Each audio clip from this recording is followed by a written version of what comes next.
इशरे एक बॉडी है जो सन 1980 से इसके ऊपर काम कर रही है और इसके ऑलमोस्ट 25,000 मेंबर्स हैं ग्लोबली। क्या रिक्वायरमेंट्स है गवर्नमेंट की ESG के ऊपर और कैसे सोसाइटीज़ और एंड यूज़र्स और मैन्युफैक्चरर्स अपने प्रोडक्ट्स में चेंज लेके आएँ ताकि हम एंड ऑब्जेक्टिव्स को अचीव कर पाएँ। हमने चंडीगढ़ से स्टार्ट किया था। आज ये प्रोग्राम जो है नेशनल प्रोग्राम बन चुका है और ये अप्रॉक्सीमेटली 16 सिटीज़ में होता है इंडिया में। 5 स्टार रेटेड अगर इन्वर्टर की बात कर रहे हैं वो चलेगा कितने एम्पेयर पे? 5 एम्पेयर पे। पुराना AC कितने एम्पेयर पे चलता था? पुराना AC चलता था 12 एम्पेयर पे, 13 एम्पेयर पे। तो हम बात कर रहे हैं टू सेविंग। आप अपने एयर कंडीशनर को 25 डिग्री के ऊपर 25 डिग्री से नीचे मत रखिए, बिकॉज ये आपका स्किन के लिए भी अच्छा है, बॉडी के लिए भी अच्छा है और नेशनल के लिए भी अच्छा है कि आप जो है एनर्जी सेविंग करें। Nishant Gupta, chair technical for ISHRAE. Sir main motive क्या है डिस्कशन करने का और इस प्रोग्राम का कि इन फ्यूचरली जो प्लान्स हैं जिस तरह से हम जानते हैं कि इंडिया बहुत फास्ट प्रोग्रेस कर रहा है और गवर्नमेंट ने बहुत स्टिफ टारगेट सेट किए हैं आने वाले समय में एनर्जी एफिशिएंसी के लिए, कार्बन न्यूट्रलिटी के लिए। ग्लोबल स्टैंडर्ड सेट करे हैं 2070 तक इंडिया को कार्बन न्यूट्रलिटी अचीव करने के लिए। उसमें air conditioning almost 40 to 60% energy consume करती है, इसलिए इस इंडस्ट्री को सबसे पहले आगे आने की ज़रूरत है। इशरे एक बॉडी है जो सन 1980 से इसके ऊपर काम कर रही है और इसके ऑलमोस्ट 25,000 मेंबर्स हैं ग्लोबली और वो बहुत एक्टिवली स्टैंडर्ड्स लिख रही है और लोगों को एजुकेट करने के लिए वेरियस कॉन्फ्रेंसेस और सेमिनार्स ऑर्गेनाइज करती है। कंपनीज भी फिर इसके जो सजेशन जो है उसको लेकर के अपना स्ट्रक्चर बदल रही हैं या अपनी टेक्नोलॉजी? जी हाँ, बहुत मेजरली चेंज हो रहा है। अभी जो हम कॉन्फ्रेंस आज कंडक्ट कर रहे हैं चंडीगढ़ में ऊर्जावरण की, इसमें आज भी जो डिस्कशन चल रहा है वो यही हो रहा है कि आने वाले समय में क्या रिक्वायरमेंट्स है गवर्नमेंट की ESG के ऊपर और कैसे सोसाइटीज़ और एंड यूज़र्स और मैन्युफैक्चरर्स अपने प्रोडक्ट्स में चेंज लेके आएँ ताकि हम एंड ऑब्जेक्टिव्स को अचीव कर पाएँ। तो उसी पे मंथन हो रहा है। मेन फैक्ट्स क्या देखते हैं आप जो आपकी रिसर्च में ये सामने आए हैं जिसको लेकर के आपको ज़रूरत है कि एक तो गवर्नमेंट के हिसाब से हो गया, लेकिन दूसरे तौर पर देखें तो सोशली तौर पर किन किन चीज़ों को आपने देखा कि ये आने वाले समय में बदलने की ज़रूरत है? इससे एनवायरनमेंट भी ख़राब हो रहा है और अगर लोगों की जेब के हिसाब से भी देखा जाए तो उनमें क्या चीज़? जी हाँ, जैसे मैंने आपको बताया कि एक बिल्डिंग में ऑलमोस्ट 40 to 60% एनर्जी जो है वो ठंडा या गर्म करने के लिए इस्तेमाल होती है, जिसमें एयर कंडीशनर एक बहुत बड़ा रोल प्ले करता है। एयर कंडीशनर किसी रेफ्रिजरेंट से काम करता है और वो रेफ्रिजरेंट भी ग्लोबली इम्पैक्ट करते हैं ग्लोबल कूलिंग या ग्लोबल वार्मिंग के लिए। तो अभी के समय में जो हम एक्टिविटी कर रहे हैं उसमें हम इवन रेफ्रिजरेंट्स के बारे में बात करते हैं। क्योटो प्रोटोकॉल डिफाइंड है जिसके अंदर डिफाइन किया जाता है कि हम कैसे रेफ्रिजरेंट्स पे काम करें ताकि इकोलॉजी के ऊपर मिनिमम इम्पैक्ट आ सके। प्रोडक्ट्स ऐसे सिलेक्ट करें जो एनर्जी एफिशिएंट हो और उनका बिजली की खपत कम से कम हो। जो हम बिजली कंज्यूम कर रहे हैं वो भी हम कितनी क्लीन और ग्रीन एनर्जी कंज्यूम कर सकते हैं उसके ऊपर बातें होती हैं। प्रोडक्ट्स कौन से ऐसे आ रहे हैं जो अडेप्ट करते हैं इन कंडीशंस को और वो कैसे ओवरऑल इम्पैक्ट करते हैं एक ऑपरेशन मेंटेनेंस एक आम आदमी के खर्चे पे। कुछ प्रोडक्ट्स ऐसे आते हैं जो 1.5 किलोवाट पर टन तक कंज्यूम करते हैं और कुछ प्रोडक्ट ऐसे आते हैं जो 0.6 किलोवाट पर टन तक करते हैं। अब ये नंबर सुनने में छोटा लगता है, लेकिन जब हम बड़े एरियाज़ पे जाते हैं 1 लाख 2 लाख 5 लाख स्क्वायर फीट पे, तो आप इमेजिन कर सकते हैं कि 1 घंटे में जो एक बिल्डिंग 100 यूनिट कंज्यूम कर रही होगी, दूसरी वही बिल्डिंग हो सकता है अच्छे से डिज़ाइन करी हो तो 60 यूनिट कंज्यूम करे। और एक प्रोडक्ट की लाइफ साइकिल अगर 25 साल है तो इनिशियल कॉस्ट सिर्फ 20-25% होती है, 75% उसकी जो है वो रनिंग कॉस्ट होती है। तो अगर हम मेन कोई रिसर्च आपके सामने आई जिसमें ये तमाम आंकड़े जो सामने आए? क्योंकि बहुत सारे रिसर्च, जी हाँ, बहुत सारे रिसर्च कंडक्ट होती हैं। इशरे के अंदर भी एक रिसर्च विंग है जो इसके ऊपर बहुत स्टडी करती है। गवर्नमेंट की बॉडी भी इस पर रेगुलरली स्टडी करती है।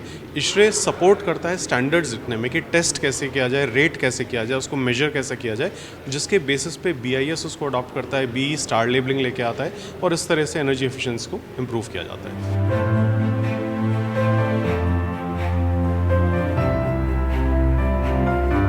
मेरा नाम मुकुल ग्रोवर है जी।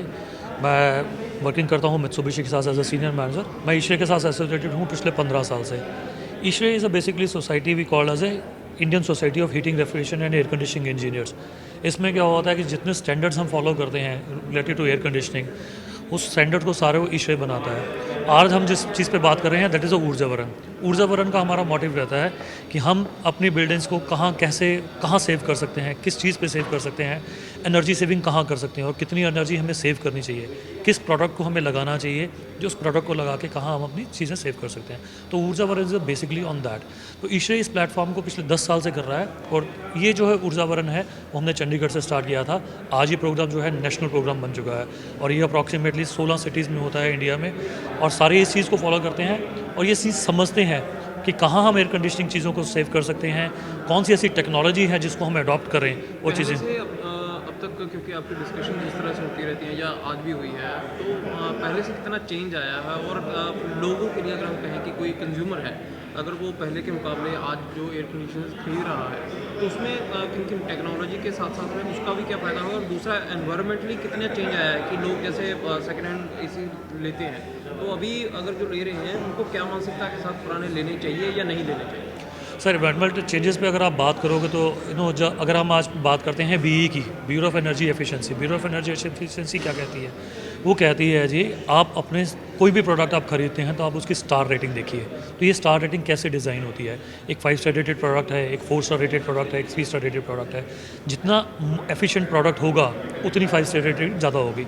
आपने जैसे पूछा कि पुराना एसी है, पुराने एसी में आप देखते थे कोई एनर्जी एफिशिएंसी नहीं होती थी, कोई स्टार रेटिंग नहीं होती थी, उसकी पावर कंजम्पशन क्या होती थी, वो नॉर्मल एयर कंडीशनिंग से ऑलमोस्ट आज वाला जो एयर कंडीशनिंग हम 5 स्टार रेटेड अगर इन्वर्टर की बात कर रहे हैं वो चलेगा कितने एम्पेयर पे? 5 एम्पेयर पे। पुराना एसी कितने एम्पेयर पे चलता था? पुराना एसी चलता था 12 एम्पेयर पे, 13 एम्पेयर पे। तो हम बात कर रहे हैं टू सेविंग, और आज हम सेव कर रहे हैं 50% ऑफ पावर। वो यही चीज़ें हैं कि अगर जितनी हम सेविंग करेंगे उतना ही सेव हम आगे देश को ले जा सकते हैं। यानी कि जो रेटिंग्स आमतौर पे देखते हैं लोग, उनके मायने हैं कुछ और उनके मतलब हैं। बिल्कुल सर, अगर आप रेटिंग देखते हैं 5 स्टार रेटिंग या 4 स्टार रेटिंग या 3 स्टार रेटिंग, डेफिनेटली इसके मायने हैं, जिसको हम COP भी कह देते हैं, कोएफिशिएंसी ऑफ परफॉर्मेंस कह देते हैं। वो कहाँ से डिज़ाइन होगी कि कितने किलोवाट की मशीन है और कितनी पावर कंजम्पशन ले रही है, दोनों को डिज़ाइन किया जाता है, उसी बेसिस पे इसकी पावर स्टार रेटिंग निकाली जाती है। लास्ट वाला सर मेरा कि जैसे पुराने एसी लोगों के पास में है और आज एक नया एसी उसी अगर हम कहें कि उतने ही टन का एसी कोई लेता है, कितना डिफरेंस है दोनों की कंजम्पशन पर इलेक्ट्रिसिटी की? सर कंजम्पशन मैंने आपको बताया, जैसे पहले भी बताया कि 50% पावर कंजम्पशन तक हम सेव कर सकते हैं। हाँ जी, बिकॉज अगर स्टार रेटेड की बात कर रहे हैं 5 स्टार रेटेड, और आज के डेट अगर पुराना एसी हम बात कर रहे हैं वो चल रहा था 12 एम्पेयर पे, आज वाला एसी जो है वो 5 एम्पेयर पे चल रहा है। और लाजमी सी बात है, उसी लिए अगर नया प्रोडक्ट लेना है डेफिनेटली तो हमें ये देखना है कि स्टार रेटिंग क्या है, कहाँ हम अपनी एनर्जी को सेव कर सकते हैं।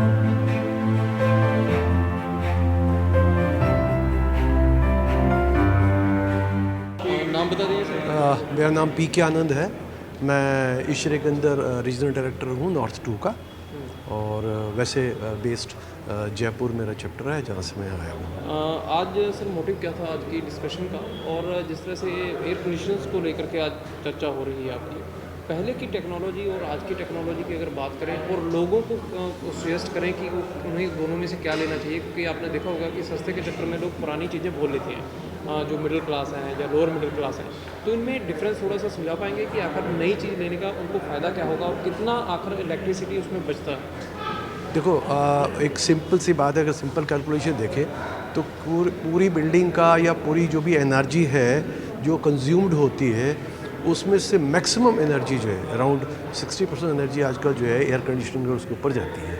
तो एनर्जी सेविंग तो एक बहुत बड़ा नेशनल क्या इंटरनेशनल वो चल रही है, चिंता है।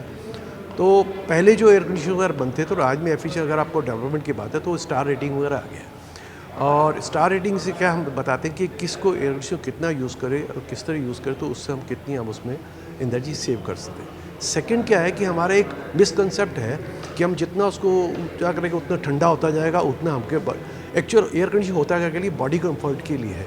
तो बॉडी कंफर्ट में करना है तो आप ऐसा नहीं है कि आप 18 डिग्री या 16 डिग्री करके रजाई लेके सो जाए। इसमें दो चीज़ होती है, एक चीज़ तो क्या है कि आपका एनर्जी कंजम्पशन मतलब आपका इलेक्ट्रिक कंजम्पशन ज़्यादा हो गया, दूसरा कि मेरी बॉडी के एक लेवल है, मेरी बॉडी जो है वो 30 डिग्री 28 डिग्री के ऊपर मैं बिल्कुल अपने आप को सेफ महसूस करता हूँ, तो कंफर्ट महसूस करता हूँ। तो बॉडी कंफर्ट की बात है, तो इसलिए हम बार बार एक बात कहते हैं, हमने पीछे एक जो है कैंपेन चलाया था 1 डिग्री कैंपेन। 1 डिग्री का मतलब कि हम 1 डिग्री उसको कम करें, यानी अगर 24 डिग्री रख रहे तो 23 डिग्री तो 25 डिग्री, तो उस पर 1 डिग्री पे जाने के ऊपर के 6% का डिफरेंस आ जाता है। अब एनर्जी कंजम्पशन जो है आपका कम हो अगर जाता है, हम चेंज करते हैं तो हम लोग जो है जितने भी अभी हम लोगों को कुछ क्या है K-12 वगैरह कुछ ऐसा, जहाँ बच्चों को भी, इंजीनियरिंग कॉलेज को भी और जनता जनरल को भी, विमेन एडिशनरी में भी जाके हम लोग ये उनको बार बार ट्रेंड करते हैं और ये समझाते हैं कि एक बहुत जनरल सी चीज़ है कि आप अपने एयर कंडीशनर को 25 डिग्री के ऊपर 25 डिग्री से नीचे मत रखिए, बिकॉज ये आपका स्किन के लिए भी अच्छा है, बॉडी के लिए भी अच्छा है और नेशनल के लिए भी अच्छा है कि आप जो है एनर्जी सेविंग कर रहे हैं। आपके लिए भी अच्छा है कि आपका बिजली का बिल कम आएगा। तो ये हम लोगों का एक कैंपेन है, हम जिसके लिए लोगों को समझाते हैं।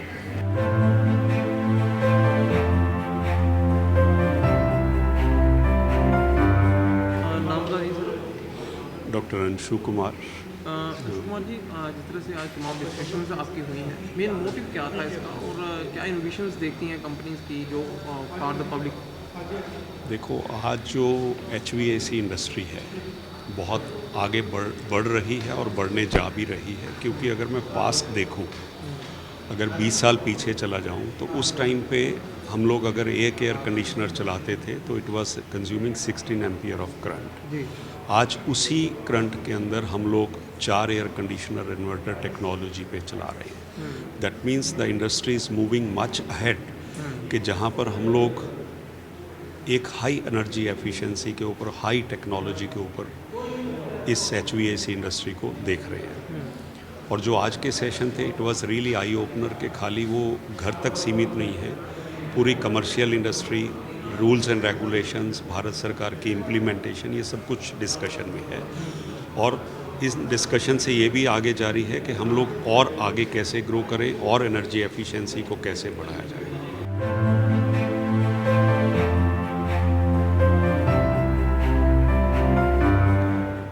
हाय नमस्कार, मेरा नाम आशु गुप्ता है। मैं वाइस प्रेसिडेंट हूँ ISRE society, Indian society of heating refrigeration air conditioning engineer से। और क्या मोटिव था सर आज की डिस्कशन का और क्या अपने सर- आगे के लिए फ्यूचर के लिए प्लान? सर, ISRE एक ऑर्गेनाइजेशन है जो करीब 30,000 मेंबर्स हमारे ऑल ओवर इंडिया में हैं और हम लोग काम कर रहे हैं पर्यावरण बचाने के लिए, कि चाहे वो जलवायु परिवर्तन है। तो ये जो कॉन्फ्रेंस आज हुई है, इसका नाम है ऊर्जावरण, ऊर्जा की बचत करना।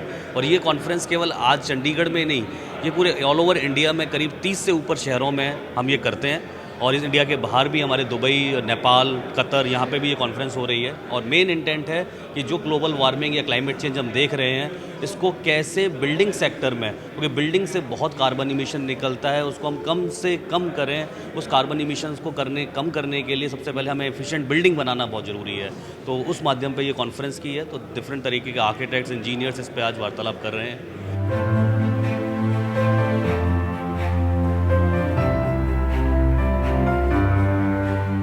मेरा नाम आशीष रखेजा है। मैं प्रेसिडेंशियल मेंबर हूँ ISRE का, Indian society of heating refrigerating and air conditioning engineers का। आज जो डिस्कशन है वो पॉलिसी एंड स्टैंडर्ड्स के ऊपर लेके है। ये हमारा वार्षिक प्रोग्राम है, एनुअल प्रोग्राम है, जिसको हम ऊर्जावरण बोलते हैं। और आज का टॉपिक था पॉलिसी एंड स्टैंडर्ड्स जो इमर्ज कर रहे हैं, हमारी इंडस्ट्री को इम्पैक्ट करने जा रहे हैं, स्पेशली डीकार्बनाइजेशन और ग्रीन बिल्डिंग्स को लेके, उसके ऊपर डिस्कशंस थे।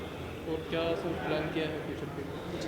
प्लान यही है कि जैसे कि हमारी जो कंस्ट्रक्शन इंडस्ट्री है 40% कार्बन एमिशंस के लिए रिस्पॉन्सिबल है, और उसका एक मेन कारण एयर कंडीशनिंग इंडस्ट्री भी है, क्योंकि हमारे एनर्जी कंजम्पशन सबसे ज़्यादा होता है एयर कंडीशनर चलाने से। सो हमें ज़्यादा एफिशिएंसी, केयरफुल प्लानिंग की ज़रूरत है। और एयर कंडीशनर तो लगेंगे ग्लोबल वार्मिंग की वजह से, लेकिन उनको कितना एफिशिएंटली, किस तरीके से लगाया जा सकता है, उसके ऊपर आज चर्चा हुई है।